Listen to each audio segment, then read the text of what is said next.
Mafleba malikono ani malikoka ayo bisimila aka jabrani madika aka kuna fonu wala bamananka na niwo kene sigili bi kuna foni ola kuma bawla ya sabulla barakella uluka barake minu kaseka alla kodo munye far bilibile na ma fama siama ale kene da yalla kunungo angamne suruka manyema atume akeneka kene buya ani akarama utalendo kadi chambre de commerce manyema ma Yusuf Bachili nyina barake to be bolu kuma se munka ode bulla bara jamana kabo de kun kono jamana don bela jeleni yoro kayira anga 5e arrondissement commissaire naka chedo uyu teke da zondoka muluka bara ko ni benendo mobilisho erema anka jamana kono amena wala leke kuna foniyo konnana libi jamana kuna foniyo la sigiba do blala senka yasa kalafili nataw ulu datu be seka don chuka amena jamana dum fe neke kay muga otemena ni sanga bisabaye markala kawfino nyono cercle konna na fokata se jura ere konna ma kabeni be juma doya mu benani juma dal awal kalo kleta ani kononto hijira samba kele kemenani ani binani amsaba ayo bismillah tine ta jabaranika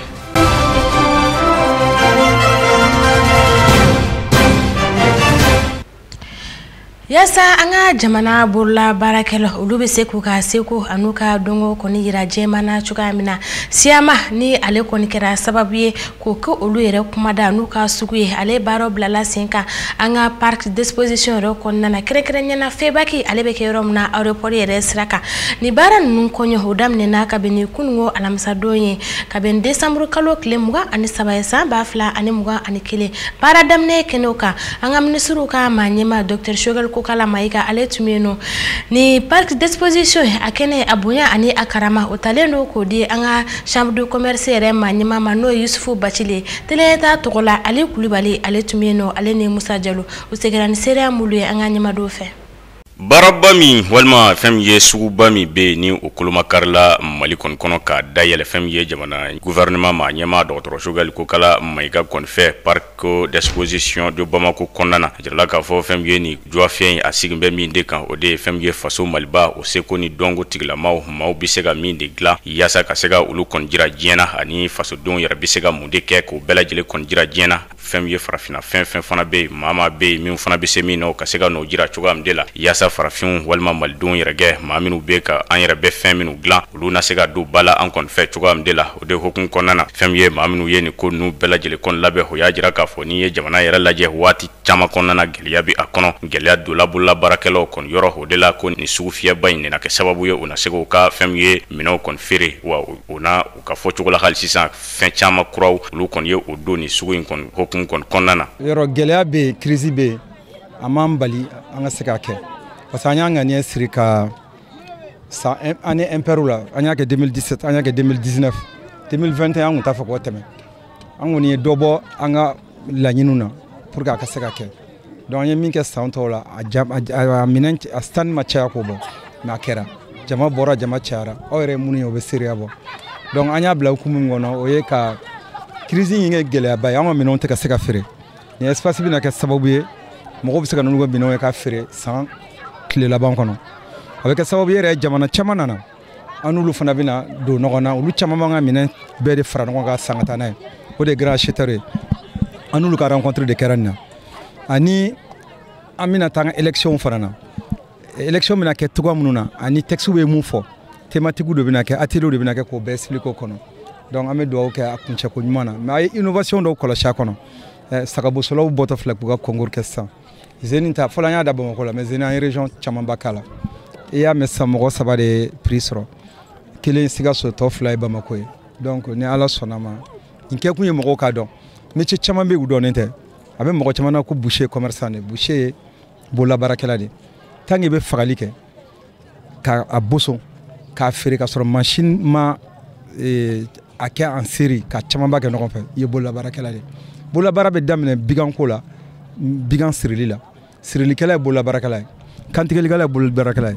bosonikɛla ye borola baarakɛla ye feerebaga ye borola baarakɛla ye sogo yɛlɛmalu kɔnɔfɛnw ni jenibagaw na tobibagaw olu bɛɛ ye borola baarakɛla de. O kɔfɛ fɛn min ye hali sisan fɛn min ye Mɛnkɔrɔ Tarawele a kɔni y'a jira k'a fɔ fɛn min ye gwa minnu bɛ yen ɲina ni olu kɔni jɔ la hali n'a sɔrɔ u ma san tɔw kɔni bɔ ko o kɔni sɛbɛkɔrɔ ka ca wa a y'a jira fana k'a fɔ fɛn min ye dɔwɛrɛw bɛ yen minnu bɛna fara nin bɛɛ lajɛlen kɔni kan ani a ye ɲɛfɔli fana kɛ maaw ye fɛn min ye jamana hakɛ minnu bɛ yen ni olu kɔni nana ka na u sen don fɛn min ye nin baara ninnu kɔni na. Kɔnɔna la an ye san climatisé 360 ye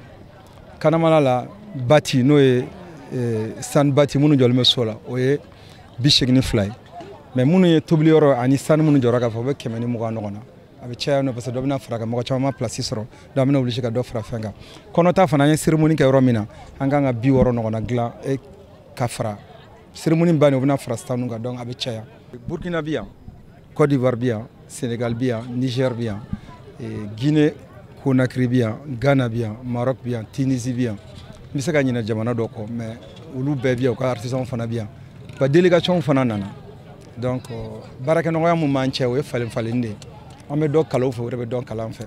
Ministre ɲɛma dɔgɔtɔrɔsokɛli Kokala Mayiga ale fana kɔni ye a ka nisɔndiya kumaw kɔni fɔ k'a jira k'a fɔ nin baara min filɛ nin ye nin tɛ dɔwɛrɛ ye fasodenw yuruka o ɲɛsin fɛn min ye u yuruka fɛn min ye fɛn dilanliw kɔni ma ka se ka ba Maliba ale bɛ baara minnu kɛ ka se ka ba don o la o na kɛ sababu ye faso a na yiriwa cogoya min de la ko nin don min filɛ nin ye suguba min sigilen filɛ nin ye a sigin bɛ o hokumu kɔni de kɔnɔna na.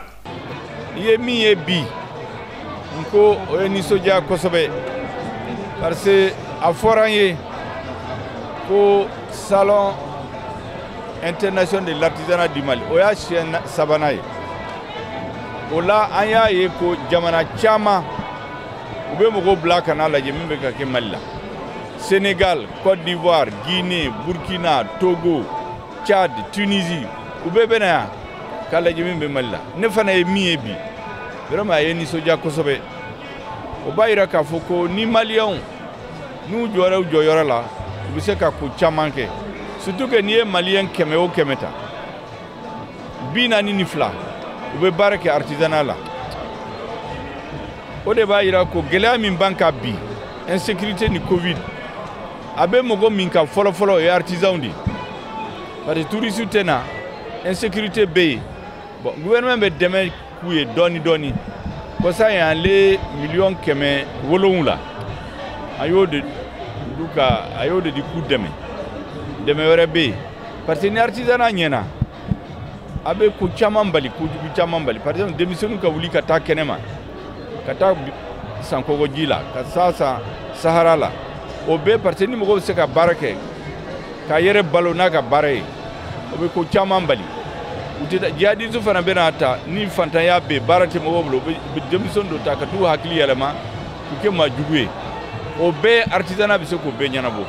donc o de kama nisɔndiyalen don bi ye baara min ye vraiment diyara n ye kosɛbɛ. Ni suguba in fɛn min ye a dayɛlɛli baaraw n'u y'a tile fɔlɔ baaraw kɔni ye olu bɛɛ lajɛlen kɔni datugula ni min de ye ni u b'a a sugu yɛrɛ wele ko salon international de l'artisanat au Mali fɛn min ye ni a bi kan ka taa fo tile 10 bɔɲɔgɔnko kɔni de la a bɛ taa a kun cɛ fo janvier kalo kɔnɔ san 2022 kɔni kɔnɔna na a kun cɛla ni baara min de ye o de ye fɛn min ye ka se ka fɛn min ye wayiw n'u ye sogobusolaw ye ka bagan ka kantigɛ ani ka wɔrɔ ka ban ka se ka fɛn min ye ɲɔgɔndan ka se ka o kɔni bila u ni ɲɔgɔn cɛ o de hokumu kɔnɔna fɛn min ye Sikaso ka o le kɔni ye wulikajɔ kɛ ni sara fɔlɔ kɔni ye ni ale sela k'a ka bagan ka kantigɛ ka wɔrɔ ka ban fɛn min ye militi 2 bɔɲɔgɔnko kɔni kɔnɔna na ale ye fɛn min ye 30 bɔɲɔgɔnko kɔni sɔrɔ ka taa fara maa wɛrɛ kan n'u ye Bamakoka ye 20 fo ka taa se nisɔndiya gafew olu bɛɛ lajɛlen kɔni dilen u ma ministre Andogoli Gindo kɔni fɛ.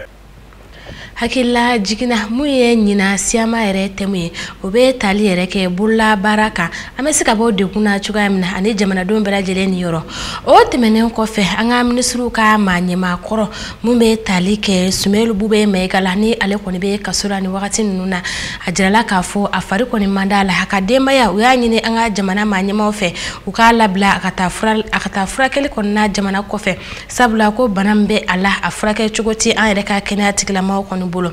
Sumelu Bube Mayiga ni wagati na a kɔni talen do furakɛli la an ka jamana yɛrɛ clinique dɔ kɔnɔ fɔlɔ Asta Ture telen ta tɔgɔ la a bɛ walawalali kan ye Sumelu Bube Mayiga ka kɛnɛya ko kan.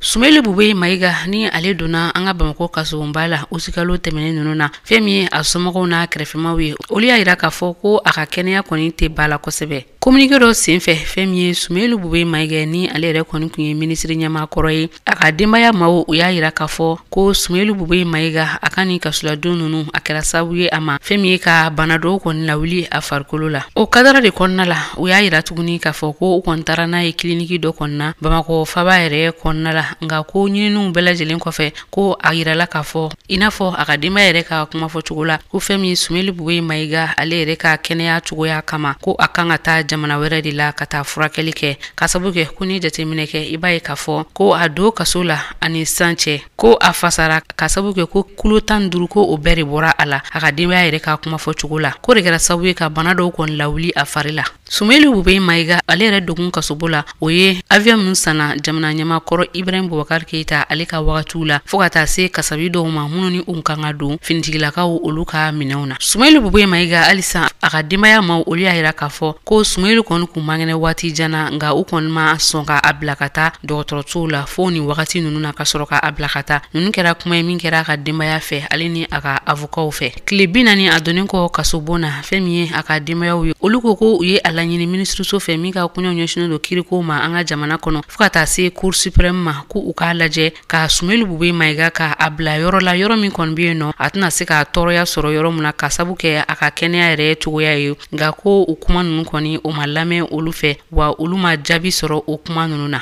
hali sisan a ka denbaya olu ka kuma fɔ la u y'a yira k'a fɔ u talen kɔ kɔni n'a ye dɔgɔtɔrɔso la dɔgɔ furancɛ tɛmɛnen ninnu na ko ɲininiw kɔni kelen kɔ a la ka se ka a fariw kɔni bɛɛ lajɛlen larawe k'a lajɛ bana min kɔni bɛ a la ko u ye a yira k'a fɔ ko fɛn min ye Sumelu Bube Mayiga ye a kɔni kan ka taa jamana kɔ kan yasa a ka taa ka furakɛliw kɛ ka sabu kɛ ko minɛnw tɛ yan nɔ ale ni furakɛlaw tɛ yan nɔ minnu kɔni bɛ se ka a ka bana ninnu furakɛ bana min yɛrɛ kɔni bɛ a la ninnu bɛɛ lajɛlen kɛra kuma ye min kɛra Sumelu Bube yɛrɛ a kɛrɛfɛmaw fɛ u ye ale a yira kuma ninnu kɔnɔna la k'a fɔ ko dɔgɔtɔrɔw ka laraweliw kɔnɔna na ko u y'a a yira k'a fɔ ko fɛn min ye Sumelu Bube Mayiga ye ko ni a kɔni ma ta ka taa kɔfɛ ka taa a furakɛ k'a kɔni bɛna kɛ tiɲɛniba de ye o de kama a ka denbaya maaw olu kɔni ko u b'a laɲini jamana ɲɛmaaw fɛ teliyara u k'a to u ka taa ni Sumelu Bube Mayiga ye ka taa furakɛ kɔ kan yanni a ka taa ka dan kɛ Sumelu Bube Mayiga ni ale yɛrɛ si bɛ taa jɔ san 67 bɔyɔngo la a donna Bamakɔ kasobonba la ka bɛn ni utikalo tile 26 san 2021 ye a sɔrɔla min fɛ o de ye cour suprême maaw ka sɛbɛnfuraw dayɛlɛni min ni u bɛ tali kɛ jamana ɲɛmaakɔrɔ Ibrahim Boubacar Keita ale ka wagatiw la avion min sanna ale ni finitigilakaw ka minɛ minnu kun kan ka san a nɔminɛla o waleya ninnu de la k'a yira k'a fɔ ko fɛn min ye sɛbɛnfura minnu tɛgɛnɔbila kɛra o wagati ninnu na ko o tɛ sɛbɛnfuraw jɛlenw ye ale ni ko bayɛlɛmali fɛnɛ donna sɛbɛnfura ninnu na fo ka taa se jamana yɛrɛ nafolo yɛrɛ ŋanamuŋanamuni a nɔminɛla o bɛɛ lajɛlen ni sababuya la ni san laban na ka cɛsiriw kɔni boloda yasa jamanadenw an n'an bololafɛnw an bɛ se k'a lakana cogoya min na o de ye finitigilakaw kɔni bɛɛ lajɛlen hami ye o hukumu kɔnɔna na 5e arrondissement cɛdenw u n'u ka komisɛri u y'u tɛgɛ da zone dɔw kɔni kan m'olu ka baara kɔni kunbɛnnen don ka mobiliw kɔni de suɲɛ an ka jamana yɛrɛ faaba kɔnɔna na Amadu Ɲamele ale ni Salifu Ɲare olu ye sɛgɛsɛgɛli min kɛ ka kan an ka ɲɛmadenw fɛ Lakana bonda so duruna min bɛ an fɛ Bamakɔ yan nɔ ni an b'a fɔ a ma ko 5e arrondissement ni o yɛrɛ bɛ Bamakɔ sigida 4nan na cɛsiri ni wulikajɔw bɛɛ lajɛlen bilalen don sen ka u yɛrɛ fɛ min b'a to maaw yɛrɛ n'u u bolofɛnw olu yɛrɛ bɛ se ka kisi cogo min na ni ka u tanga Ala yɛrɛ ta kɔfɛ kɛrɛnkɛrɛnnenya la nanzara sanyɛlɛma waati min ni an filɛ o la commissaire divisionnaire Ousmane Diallo ale ni a ka cɛdenw u kɔni ka cɛsiri kɔni kɛra sababu ye ni ka bɔ waleya jugu kɛbaa dɔw kan minnu ka baara yɛrɛ bɛnnen don mobili yɛrɛ ma an yɛrɛ fɛ Bamakɔ yan nɔ ayiwa an ye denmisɛnnin dɔw de sɔrɔ jɛkulu dɔ don u bɛ ŋanamu kɛ u jama ka ca à peu près u bɛ taa mɔgɔ 5 fo 6 ɲɔgɔn na u bɛ t'i fɛ yen nɔ ka taa f'i ɲɛna dɔrɔn k'u nana mobili louer de la ne y'i ka mobili louer u ma u bɛ location tile 1 wari u b'o sara mais o tile 1 wari b'a to u bɛ ka mobili kɛ i n'a fɔ u y'u ta u bɛ taa feere mɔgɔ wɛrɛ ma mobili wari la bon a wari ninnu u bɛ taa kɛ manamana ko de ye parce que u bɛ taa généralement ACI de kɔnɔ ko appartement meublé u bɛ taa n'a ko ye o yɔrɔ de la et dans cette position là denni dɔ yɛrɛ fana bɛ yen nɔ ko Mayimuna Diallo elle a été la victime parce que u tor'u ka cari la u y'o fana wele k'o fana ka na ka moto singa u ma k'u bɛ taa course de kɛ n'o ye o fana ka moto tora a ko la u y'o fana feere donc u jogo de ye nin u bɛ na k'i ka mobili louer ka tile 1 location sara o tile 1 location kama u bɛ ka mobili k'u yɛrɛ ta ye u tila ka t'i ka mobili feere mɔgɔw ma Bamako lakana bonda so durunan ka ni cɛsiri min kelen filɛ nin ye ka tɛgɛ da ni waliya jugu yɛrɛ kɛbaw kan ni a ma wɔɔrɔ yɛrɛ bɛɛ lajɛlen ta k'a lajɛ i b'a ye k'a fɔ a bɛɛ lajɛlen kɔni ye sifinnaka ye. Denmisɛnninw de don dɔrɔn maliyɛnw don voilà Abdramane Traoré, Madi Kome, Abdoulaye Traoré, Mfali Kamara mɔgɔ wɛrɛw tɛ an yɛrɛ denw de don dɔrɔn maliyɛn denw de don et puis voilà dɔw bɛ yen nɔ olu ma se san 18 ma o de la n ka kuma la n y'a fɔ n ko mɔgɔ 2 bɛ yen tribunal y'olu placé déjà sous mandat mais mɔgɔ 4 bɛ yen nɔ sɔgɔmada na olu bɛ taa tribunal des enfants na donc sifinna kaw de do généralement voilà. Kisa in nɔ ka commissaire divisionnaire Ousmane Diallo ale kɔni i to nin kɛnɛ kan ka wele bila ka ɲɛsin jamana kɔnɔden yɛrɛ bɛɛ lajɛlen ma maaw ka u hakili to u yɛrɛ la kɛrɛnkɛrɛnnenya la nanzarasan yɛrɛ laban waati in na. Nin phénomène kura min filɛ nin mɔgɔw k'u hakili to u yɛrɛ la surtout an bɛ na san yɛlɛma fêtiw daminɛ sisan bɛɛ bɛ fɛ ka taa fêti kɛ bɛɛ bɛ fɛ ka bolifɛnnin dɔ sɔrɔ u yɛrɛ ye ne ninnu mɔgɔ modèle cayara circulation na nin wagati la a bɛ sɔn ka kɛ gɛlɛyaba ye mɔgɔw ma parce que a bɛ se ka na ni accident ye a bɛ se ka na ni ko wɛrɛw ye donc an b'a fɔ mɔgɔw ye mɔgɔw k'u hakili to o yɔrɔ la kosɛbɛ bangebagaw k'u hakili to u den na minnu fana bɛ ni parking tigiw don u b'u ka mobili louer mɔgɔ minnu ma u ka mɔgɔw lajɛ kosɛbɛ u ka ɲini k'a dɔn n'o y'a sɔrɔ mɔgɔw don mɔgɔ ni mɔgɔ minnu kan ka jɛ n'u kan ka jɛ o kɔrɔ est ce que sariya yamaruya ko an ni ninnu ka contrat kɛ pour que an ka se ka mobili louer o ma mɔgɔw k'u hakili to o yɔrɔ la kosɛbɛ n'o kɛra lakana bɛ sabati fêtiw bɛ kɛ ka ɲɛ o de y'an bɛɛ ka haladeli ye. An b'a fɔ Bamakɔ lakana bondaso duruna k'a fɔ u ni ce u ka nin wulikajɔ in na k'Ala ka ani u bɛɛ lajɛlen kisi ni ka n'u bɛɛ lajɛlen tanga. An ka jamana yɛrɛ lakanako hukumu na mun y'an ka jamana maa ɲɛmaaw ye a jirala k'a fɔ u tun ye wele kɔni bila Rusi finitigilaka minnu bɛ yen n'an b'a f'u ma ko Wagner maaw ma u kana dɛmɛ don an yɛrɛ ka finitigilakaw ma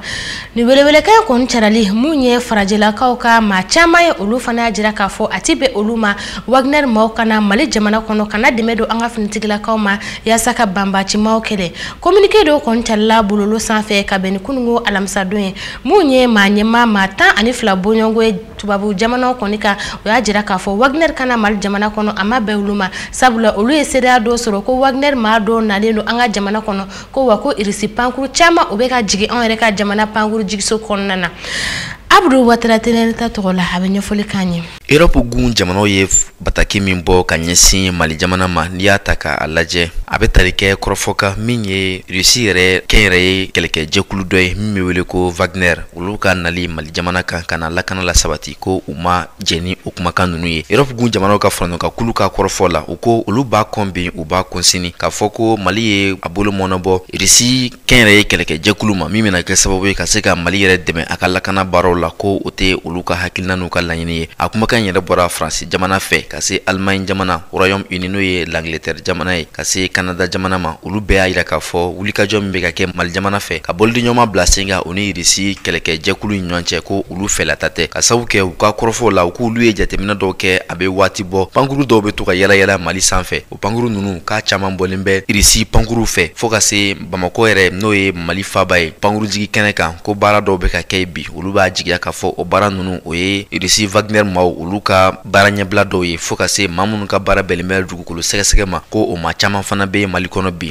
nka o maa caman ninnu olu ka jɛkulu bɛɛ lajɛlen a bolofara ni Wagner maaw bɛ baara kɛ ɲɔgɔn fɛ o de kɔni kɛra sababu ye jamana caman n'o ye Europe gun jamanaw ye min bɛ tali kɛ Belgique, Danemark, Estonie, Italie ka se Lituanie ma Norvège jamana Pays-Bas, Portugal, République tchèque ka se Roumanie ni Suède ma ninnu bɛɛ lajɛlen y'a yira k'a fɔ ko olu kɔni ma jɛn'a ye bi u ma jɛn'a ye sini Mali marabaaw o ni Rusi jamana ka groupe Wagner olu ka se ka boli ɲɔgɔnma bila sen kan n'i ye waleya ninnu ta k'a lajɛ i b'a ye k'a fɔ force takuba Europe gun jamana ninnu a bɛɛ lajɛlen bɛ ɲɔgɔn sɔrɔ o kɔnɔna la olu de kɔni bɛ an ka jamana kɔnɔ bi kɛlɛba yɛrɛ la a bɛ san 10 kɔ bɔ u kɔni bɛ yan nka nɔ ma se ka bɔ Mali lakanabaliya la ni wulikajɔ ninnu n'i y'u ta k'o lajɛ gɛlɛya bɛ farafinna yɛrɛ tilebiyanfan jamanaw kan o kɛra sababu ye a jamanaw kɔni bɛna u seko bɛɛ lajɛlen kɛ min bɛ kɛ sababu ye u ka se ka bɔ lakanabaliya yɛrɛ minɛn kɔnɔ o wulikajɔ ninnu o de kɛra sababu ye kuma kɔni cayalen bɛ Europe gun jamanaw ka faraɲɔgɔnkan kulu fɛ u kɔni y'a yira k'a fɔ olu ma jɛn ni a ye ka yamaruya di Mali jamana ma ani Rusi jamana ka bolidiɲɔgɔnma lasabati kɛlɛkɛ ko yɛrɛ la nka waleya ninnu n'i y'u ta k'u lajɛ fana bi i b'a ye k'a fɔ diɲɛ siliginani jɛkulu tɔnba ka se Europe taw ma ani Faransi taw u bɛɛ lajɛlen bɛ Mali kɔnɔ nka o bɛɛ n'a ta san ani waati maa murutilenw ka waleya jugu kɛlen bɛ sababu ye ka finitigilakaw bɔnɛ u ni na jamana kɔnɔdenw mun olu fana be ka bɔnɛ u nina min kɛlɛmɛ sababu be ali baganmara mɔni sɛnɛ o cikɛ o si tɛ ka se ka kɛ Mali yɛrɛ marabolo caman na ka daminɛ camancɛ marabolo la ka taa fo kɔgɔdu yan fan fɛ walew de fana kɛra sababu ye Mali jamana maaw u kɔni na u seko bɛɛ lajɛlen kɛ fɛɛrɛ minnu be kɛ sababu ye ka se ka Mali jamana kɔnɔdenw ani u bolokɔnɔfɛnw la kisi o ka se ka lasabati o walew ninnu kɛra sababu ye min ye Faransi jamana ɲɛma Emmanuel Macron ye ale ni Russie jamana ɲɛma Vladimir Putin olu fɔni ye sigi ka baro kɛ min kɛra tarata tɛmɛlen Mali ko yɛrɛ la ale ni an be don min na i n'a fɔ bi Europe gun jamanaw ka fara ɲɔgɔn kan kuluba ale ni lakana ko min yɛrɛ be farafina cɛncɛfuga jamanaw kɔnɔna la da ka se ka don u kɔɲɔw la o wulikajɔw ninnu kɛra sababu ye Faransi kɔni ka hakilinaw na u ko olu b'a laɲini k'a fɔ ni ko bɛ kɛ Mali ko yɛrɛ kunkanko la ale ni farafina cɛncɛfuga jamana 5 kunkanko la a ko kɔni ka tɛmɛ olu ka bolofara fɛ nka wulikajɔw kɔni kelen bɛ an t'a dɔn a bɛna laban cogoya min na nka min kɔni ye Faransi kɛlɛbancɛw ye minnu bɛ Mali yɛrɛ kɔnɔ n'u ka dagayɔrɔ tun bɛ Tesali Kidali ka se Tombouctou ma olu kɔni y'u ka minɛnw fara ɲɔgɔn kan u na fara jɛkulu kan jɛkulu min bɛ wele ko Takuba n'o bɛ tali kɛ Europe gun jamanaw yɛrɛ ka fara ɲɔgɔn kan kulu la nka kɛlɛkɛcɛ ninnu fanba yɛrɛ bɛɛ lajɛlen kɔni ka dagayɔrɔ bɛnnen bɛ Gawo ale ni Menaka marabolo ma a yirala k'a fɔ ko Faransi kɛlɛbancɛw u tun bɛ tali kɛ maa 5,000 ɲɔgɔnbɔɲɔgɔnko la dɔ bɔr'u la ka na kɛ maa 2,200 ye jateminɛw yɛrɛ y'a yira k'a fɔ ko sanni san 2,023 cɛ a kan ka kɛ maa 3,000 ɲɔgɔnbɔɲɔgɔnko ye Jamaje fanga maaw kelen do ka kuma damu di jamanadenw ma n'a m'a fɔ assise nationale bɛɛ lajɛlen k'i hakilina fɔ jamana basigi ani ɲɛta o bɛ se ka sabati cogoya min na a lawaleyala Mopti région kɔnɔna na n'o bɛ an yɛrɛ ka jamana yɛrɛ région 5nan yɛrɛ kɔfɔ a tile 2 baaraw la maa caman bɛ yen nɔ olu y'u hakilina di ka kɛ ni assise yɛrɛ baaraw kɔɲɔ bɛɛ lajɛlen ye tele ta tɔgɔ la Gawusu Kuma a bɛna ɲɛfɔli k'an ye Mopti assise tile 2nan kan an bɛ kuncɛli la ni waati na Mopti e bɛ se ka hakilila jumɛn fɔ baara in taabolo la an y'a bɛn n'a ma parce que an ye commune kɛ an ye cercle kɛ bi an bɛ région na donc ne bɔra ka lacɛli minnu se autorité mɔgɔ ma ani président minnu bi présidium na k'u ma ko n tɛ se k'a fa an Mopti commune kɔnɔ yan ni su kora i tɛ se ka taa Sewarekaw tɛ se ka na Mopti fitiri mana se ka ban bandiw de bɛ sira kan u b'i nin tigɛ k'i ka moto gosi u b'i nin tigɛ k'i ka téléphone n'i ka wari minɛ na donc o sera su ma ne tila ka taa tɔnsigi la radio bi ne ko a tɛ se ka faamu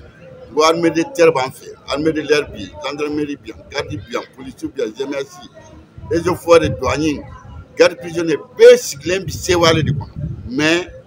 l'insécurité est carrément totale dans la commune donc vraiment n'an kun bɛ se ka an tɛgɛ di ɲɔgɔn ma an ka fɛɛrɛ sɔrɔ pour que vraiment basigi ka na o bɛ se ka ɲɛ a bɛ se ka diya an ye o y'an an ka hakilita ye o y'an ka ɲinita ye ka lase Mali faamaw ma donc sigi in kɔfɛ n b'a miiri an ye mun fɔ ka mini commune na ka se cercle ma ka se région ma a bɛ lase Bagukaw ma n'a lasera Bagukaw an b'a miiri fana u k'u hakili to an na pour que fɛɛrɛ ka sɔrɔ a la pour que insécurité a ka sécuriser kɔngɔ banna minɔgɔ banna an tɛ se ka taa an tɛ se ka na commerçant tɛ artisan tɛ bɛɛ sɛgɛnnen do bi dɔrɔmɛ 1 tɛ Mopti an ka lasigi n'u sera ka lase faamaw ma Bamako vraiment a bɛ diya n ye a bɛ bonya ma. Anw nalen filɛ assise min na assise in bolo dara ko ka jamana jɔ ka kura sigi sen kan kuma na an nana baara in daminɛ kɔnɔna la ka na se bi min y'a kuncɛ don ye n y'a bɛɛ participer o kuma na assise in kɔnɔna la an ye sigiyɔrɔ 13 de ta kumasenw na n'a bɛ fɔ o ma thématique tubabukan na donc o thématique kɔnɔna la question de bɛ yen réponse bɛ k'u la ka jamana sigi kan kibaruyaw dɔn u ɲɛfɔ ɲɔgɔn ye o kuma na ni bɛn kɛra min na o bɛ bɔ an ka région na yan ka taga Bamako ka sɔrɔ ka taga tɔ kuncɛ Bamako nka anw y'a daminɛ ni communal ye ka sɔrɔ ka na cercle la bi an bɛ régional la n'o ye a phase laban ye an musow ka hakilina a tagabolo caman bɛ yen nɔ question thématique ninnu kɔnɔna la an ye caman réponse di an ka hakilinaw taara ba la an musow yɛrɛ ka domaine na an ye caman fɔ u y'an ka loi 1325 ta u y'an ka loi 052 fana ta kɔnɔna la o kuma na anw fɛ jamana jɔn in a dabɔra min kama n'a tagara ɲɛ u kana minɛn ninnu minɛ k'u bila tiroiruw kɔnɔ u k'u ta k'u don ba la yaasa jamanaden bɛɛ dusukun bɛ lafiya an bɛ taa ko kura tagabolo ɲuman kɔnɔ. Aisata Mayiga a bɛ walawalali kan ye farafina ani diɲɛ fan tɔw kibaruyaw kan. Libi jamana konna la akoni yirala ka foko u ka jamana nyema kalafili baraw yere koni bora adokokoro ni bara nu bela jelen koni kunkan ke ka ben bi jumadoya ni ma December kalo kile mugan ani nani ni obebe u ka jamana yere fana ka yere ma horonya anniversaire san bi wolon vlalama ame wakati mna inafobi akoni yirala ka foko u ka wasadeun ulude kon mena fede ruti kura yere blasinga wala sa chama chefanga baraw be sika blasinga u ka jamana konna la chukuyamna feme u ka premier ministre ni oye Abdel Hamid Debay ayirala ka foko alefina ga fanga kon be bambi inafo akume uka benga seben kon na la chugiyamna nuba fo mako accord politique de Genève tenendo ya nataina femi uka wasade onye libi jamana kono ulure kon mina sigi ku hakli jakabo wala sa gouvernement kura yere be sika blase nga chugiyamna odela ayirala ka foko ni jamana nyama kala flibe ke libi jamana kon na la ni kofe abesonga ke kalo woro ou bien san kelen yere kon na la ame wakati mna inafo bi ayirala ka foko libyo nga premier ministre Abdel Hamid Deba alere konte feka fanga bla chukuya shila ga femie finti la ka wero yehni obe uka jamana fan wero fe lu kon ya yira ka foko do mangante fiu ka fara premier ministre nyere ka manda uka ame wakati mna inafo bi femie premier ministre nyere koni no fe mawye ni ulu funa finti la ka uye ulu yere kon bora do kun temenina ka uka fanga yira yere kon ke ka yira ka foko pre ulu ka premier ministre ka to jamana nyema yala alsisa ko ore kon kadi uluye Kongo RDC jamana konna la uka jamana nyema koro ka parti maw ni oye Joseph Kabila akonyira la ka foko aleka maw yere kon bana kama sababu nyongo bo uka parti la ninga odo seni yere konna la ni ales nyashine no uka kala fili barako bela jale nyana bolla ame wakati mna inafobi akonyira la ka foko seni jamaw yere kon dafara alamsado lisi labam yere kon bora okara ma sabade wa o manu tali yere kon ma bali ma shila RDC jamana konna la obetali ke didi mana ni alere kon gena kabo Joseph Kabila ka parti kon nala ayirala ka fuko ale de kon kera seni deuxième vice-président ere koni o temenen ko fe ministre koro AG Matembo ayirala ka fuko ale kon kera kester de uka seni ere kon nala ka fara o kan Jean Tokolle ni ale kera gouverneur koro uka jamana kon nala kerengere ni ala tes hopo kon na ere kon na ayirala ka fuko ale mnake membre plénière ni seni ere kon nala feme uka jamana nyema Felix Tshisekedi ayirala ka foko ale no fe maw yere kon bela jolen jenani ni wani ma ko folen nu ulu ka kalikashien yere kon mena ke wakati na tawla uka kiriba nyama na be fo mako otukur ga femi Joseph Kabila no fe maw ni oye FCC parti maw ulu kon ya yira ka foko ni kon yere kon te ulu ka sirala ko ni wale amunu kelen fleni ka keseni yere kon nala ko ulu ma jeni ayi wa yira ka foko ni bela jolen kon ni uka jamana nyama yere ka ferowde wala sa kaseka samba flani mwan saba jamana nyema kala fili baraw yere kon labe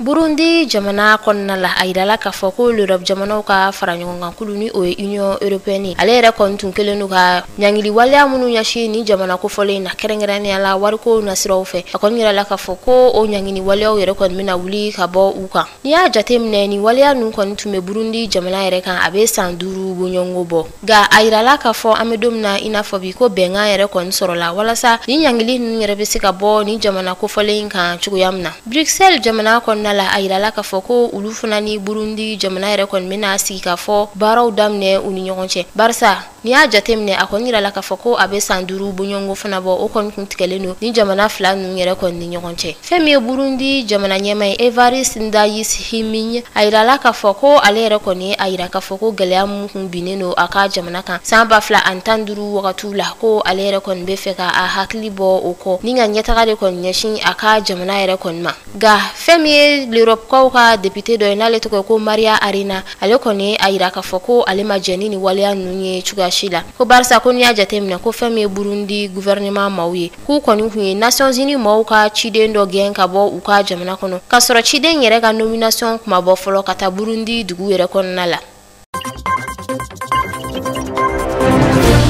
L'Europe dugukolo sanfɛ a kɔni yirala ka fɔ ko fɛn min ye coronavirus ye a yɛrɛ wulilen don ni fanga ye tuguni ka bɛn ni chrétiens yɛrɛ kɔni ka Noël fête ye o de kɔni kɔnɔna la fɛn min ye Angleterre premier ministre Boris Johnson ale kɔni a laɲini a ka jamana kɔnɔdenw fɛ u ka coronavirus vaccin yɛrɛ kɛ u yɛrɛ la barisa an bɛ don min na i n'a fɔ bi Angleterre jamana kɔnɔna la fɛn min ye coronavirus bana ye dɔw yɛrɛ bɛ la ka fara a kan alamisa don a yɛrɛ kɔni yirala ka fɔ ni jamana kofɔlen kɔnɔ ko coronavirus k'a yɛrɛ cayara kosɛbɛ ko a nana tɛmɛ fo ba kɛmɛ bɔɲɔgɔnko de la fɛn min ye Espagne jamana kɔnɔna ye a kɔni yirala k'a fɔ ko ka maski don kɛnɛmala la o kɔni kɛra wajibi ye bi jumadonya yɛrɛ kɔni kɔnɔna la wa u ka yɔrɔ min n'a bɛ fɔ ma ko Catalogne a yirala k'a fɔ ko kabini alamisadon yen yɔrɔ kɔni na couvre-feu sigira sen kan ni o bɛ daminɛ 1h du matin ka na 6h du matin yɛrɛ wagati la Italie jamana kɔnɔna la hali sisan coronavirus yɛrɛ kun kan a yirala k'a fɔ ko fɛn min ye maski ye yen yɔrɔ la u b'a fɔ mun ma ko maski chirurgical la o yɛrɛ kɔni doni fana kɛra wajibi ye kare kɔnɔnaw ni jama dalajɛ yɔrɔw bɛɛ lajɛlen na États-Unis jamana kɔnɔna la a yirala k'a fɔ ko coronavirus mun yɛrɛ kɔni yira alamisadon ko kɔni taara fo coronavirus 200 bɔɲɔgɔnko de la wa a virus min yɛrɛ kɔni bɛ ka tiɲɛni kɛ kosɛbɛ ni wagati in na a kɔni yirala k'a fɔ ko o de ye virus Omicron yɛrɛ ye fɛn min u ka jamana ɲɛmaa Joe Biden ale kɔni a laɲini a ka jamana kɔnɔdenw fɛ maa si kana na i yɛrɛ ja wuli bɛɛ lajɛlen k'u ka nouvelle fête kɛ i n'a fɔ u bɛ a kɛ cogoya min na u k'u hakili to dɔrɔn vaccin kɛli la fo ka taa se coronavirus bana testiw yɛrɛ kɛli ma. Nin de tun ye kunnafoniw la kumabaw ye an sera ka walawalali caman ani sɛgɛsɛgɛli caman bolo da mun kan yaasa aw bɛɛ lajɛlen bɛ se ka faamuyali sɔrɔ k'a to aw sigiyɔrɔ la aw ni ce telen ta sugandili la aw k'an mɛn don wɛrɛ